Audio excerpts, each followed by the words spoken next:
ఇంకెంత ఉంది? మేము హైదరాబాద్కి వచ్చి 9 సంవత్సరాలు అవుతుంది, కానీ నేను ఇప్పుడు చార్మినార్ని ఊళ్ళే.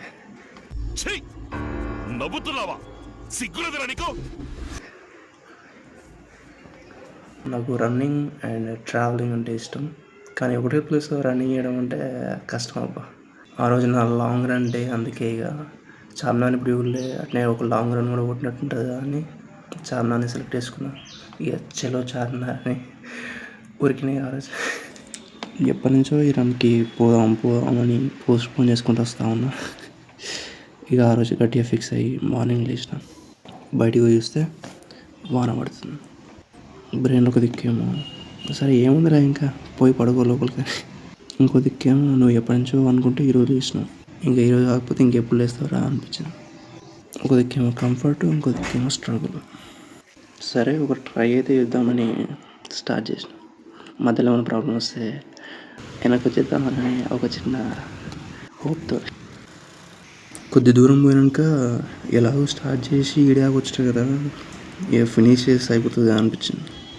ఇక కంటిన్యూ చేసిన. కొంచెం కష్టంగానే అనిపించింది, కొత్త రూట్ కదా, ఇంకెంత దూరం పడిపోయి అనిపించింది. కానీ చార్మినార్ని చూడగానే ఆ బాధ అంతా మాయమైపోయింది అని నేను అన్నాను. ఎందుకంటే ఒకదికే హ్యాపీగానే ఉండే, but I still have that pain. చాలా గ్యాప్ తర్వాత 10K ఉరికిన, అందుకే కొంచెం కాలు నొచ్చి ఉండే.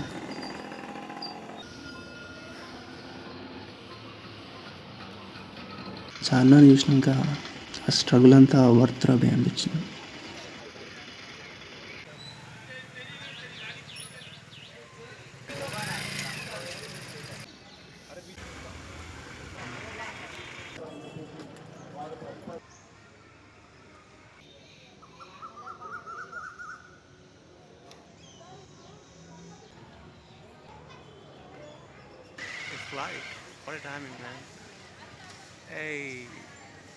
చార్మినార్ ఎక్కడికి టైమింగ్ 9 గంటల నుంచి స్టార్ట్ అవుతుందంట, కానీ నేను 7 గంటలకు అడిగిపోయినా.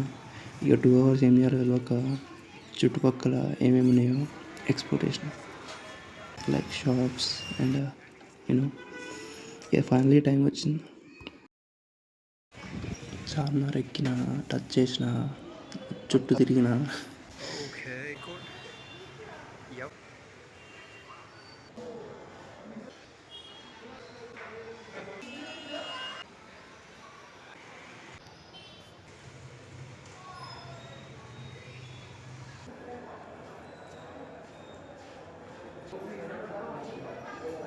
బాగుంది, వైబ్ మాత్రం మస్తు ఉంది ఆ రోజు. నైస్ వెదర్ అండ్ చార్మినార్ కూడా నిజంగా చాలా బాగుంది, మంచిగా పెట్టారు. అలాంటి ఆర్ట్ టచ్ ఆ టైంలోనే వా. Yeah I enjoyed it. And ఇక ఇంటికి పోదామని స్టార్ట్ అయినా. బస్ స్టాప్ దాకా నడుచుకుంటూ పోవాలి ఇప్పుడు. ఏం చేస్తాం, మళ్ళీ ఇప్పుడు ఇంటికి ఉరకాలంటే కష్టం అబ్బ.